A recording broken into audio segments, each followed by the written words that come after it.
Hi everyone, today we're going to be talking about trends and updates in marriage-based adjustment applications. My name is Ruby Powers with Powers Law Group. I'm a board certified immigration attorney. I've been practicing 17 years. The firm's 16 years old, and we have a full service practice that helps individuals on their U.S. immigration journey anywhere in the world.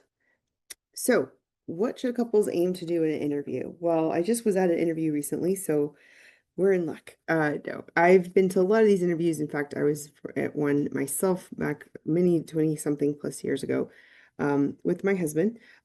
So interviews are scheduled more quickly than in recent years. In fact, right now we're seeing, right now in July 2025, some interviews are getting scheduled in only about 3 months. What we had seen in the past was that USCIS was trying to get the adjustment adjudication in under 6 months. There was a time during the pandemic where things were taking almost 2.5 years. And now we're seeing, then they did get most of the applications under about 6 months.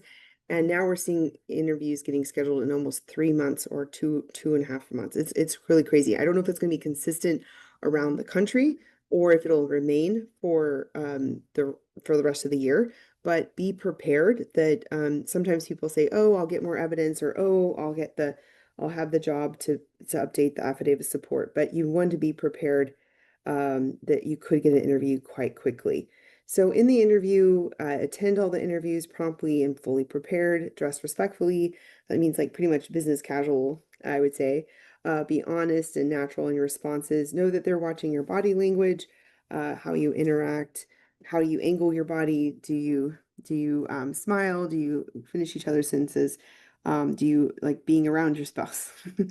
Um, bring originals and organized copies of your documents, knowing that you've probably already submitted a lot of things to USCIS, but they might want to see the original documents or the certified copies to double check that it's not fraudulent and that they can see it with their own eyes and inspect it. Be respectful of the officer and know your file better than anybody. Know what's in it. Don't just say somebody prepared it and I just signed it. That's not what you want to say. You want to know the answers and make sure that you can add updates if necessary to correct anything. And then just sort of, it's always good to do a mock interview. And we do mock interviews with our clients and that choose to have it done. I highly suggest it at a very minimum. If you maybe try to, you worked on preparing your application on your own, but you might want to prep, I would say highly suggest that. At our firm, we offer the services of preparing everything, prepping you for the interview and or attending the interview as well if you want all three. So don't assume the interview will be casual or brief just because it was scheduled quickly. Avoid unprepared or vague responses. Some officers might get really annoyed by that. But you really want to sort of mirror the situation. Like if the officer is nice and friendly, you can probably roll with that. If they're very trite to the point, then you probably just want to answer the question and move on. Don't interrupt your spouse or speak for them unless asked. That can be interpreted very, wrong in the circumstances. Don't withhold updated evidence if it's relevant. Generally, you're wanting to update the application with any additional proof of the relationship. Um, and yeah, of course, avoid emotional outbursts if at all possible. These interviews are generally only, let's say, about 10 to 20-ish minutes, probably.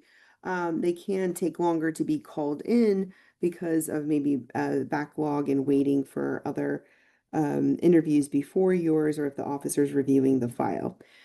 Okay, so USCIS has a lot of things that they consider to see whether they think the relationship is valid, and they have a lot of like the check boxes they look at, like how much of a difference in between the age, the religion, the education, ethnic group, did I say language? They look to a lot of these things, and the more there's differences, the more they think that this might not be a real relationship. So if they see also that the relationship was that you just recently met and then you got married right away, then they're going to have some questions about that. So be prepared to give more proof of that relationship.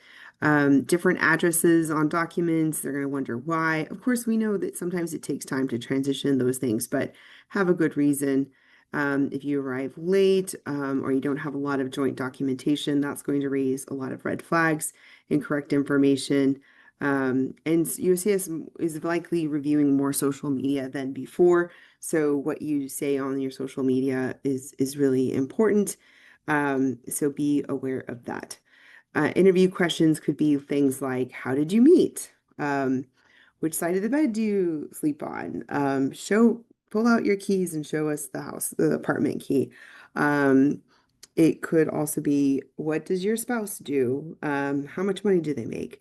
And ask questions about like, how do you organize your money? Does everything go into one account or goes in multiple accounts? Who pays the bills? How much is rent? These are some of the things that they could ask. So knowing about each other, travel history, habits. Also, like, have you met their parents, each other's parents? Knowing each other's full names, siblings' names, date of birth, all of those are really important to know.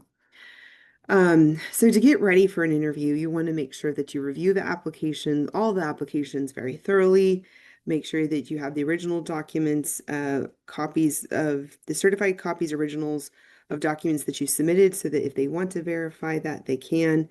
Updated evidence of the relationship since you submitted it and continuing until now.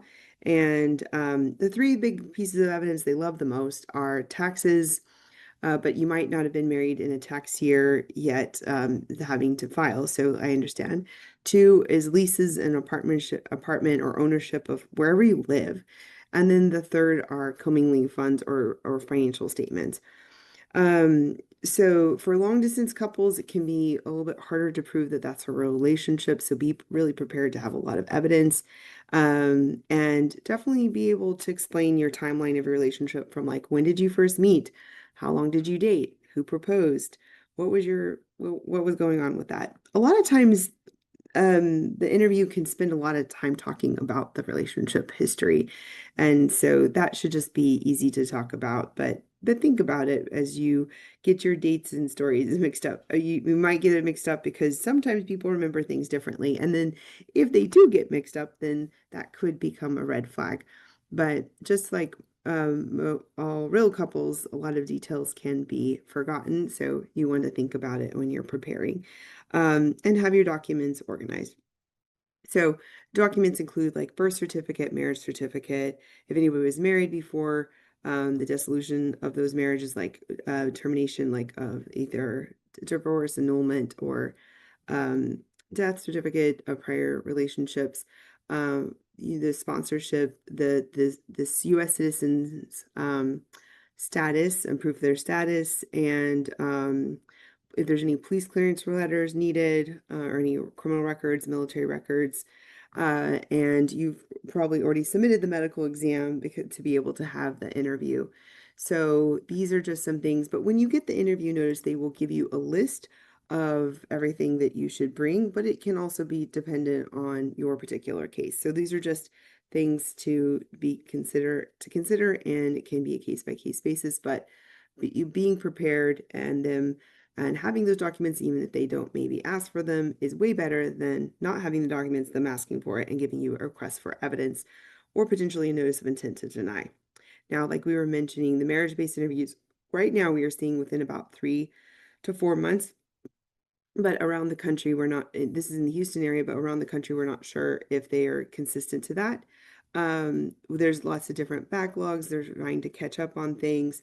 So we're not really sure if this is going to be consistent around the country for the rest of the year or not. But it is exciting that it is moving quickly.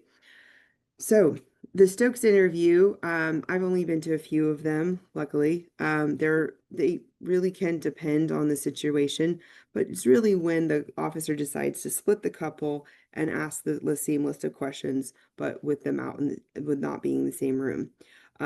So it could be, or what's happened is that they'll ask one of the spouses to leave out the room, ask the first one of these questions, and then let the other one come in and ask the same questions, but not let the first spouse speak. So these are questions a lot similar to ones that are normally asked. How did you meet? what type of job do you have? What was the last gift that you had? What was the last dinner you went out for? How did you celebrate the last big holiday? Things like that. But often it can be confusing to remember all those things, especially if you're being asked and you're under pressure in the room. So you want to be prepared if you think you might get a Stokes interview. But I do believe they are rare. So what are possible outcomes to a green card interview? Well, it could be approval. They could just say it. I recommend approval. Yay. And usually we can see those things updated on your USCIS account. Usually when I'm driving away from the interview, I've already gotten that email and the client gets the green card soon after, usually within a couple of weeks or less. There could be a request for evidence for more information, evidence that they asked for that they didn't feel was provided. They could have some more additional review and just sort of wait a little while to get to review it. They could ask for a second interview, though that is a bit rare, but it could be more common in the future. There could be a notice of intent to deny, or there could be a denial. If you get a request for evidence, you want to act quickly, or else it could lead to a denial easily. I mean, it will lead to a denial if you don't respond. If you get a notice of intent to deny, you want to respond, or else it will lead to a denial. If you get a denial, you want to respond if you want to turn that around. So it is important to be watching your mail and watching your USCIS account. Interview tips: be confident but respectful. Practice, review some of these things because it can be stressful, and even if you know the answer, it might just in the moment escape you. Speak clearly and directly.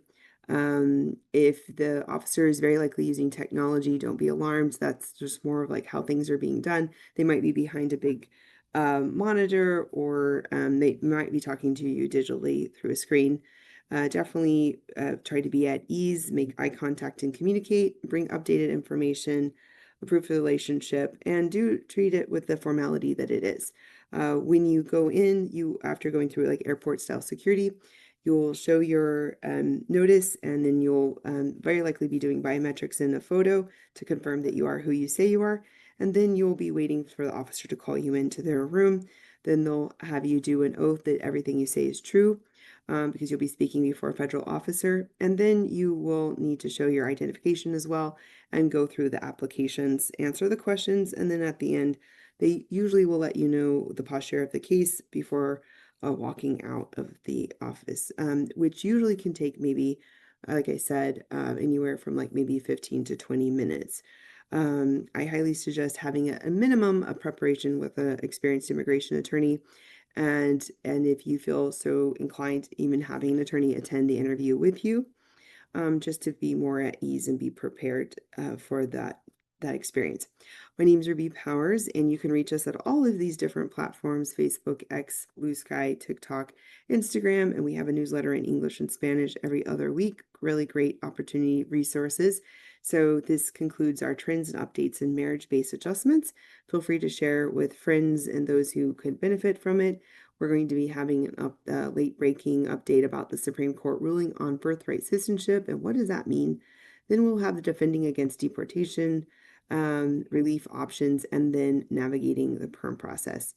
Thanks so much for watching. Again, my name is Ruby Powers. You can reach us at 713-589-2085. You can also find us at rubypowerslaw.com, where you can schedule directly under the consultation tab, or you can also email us at contact@rubypowerslaw.com.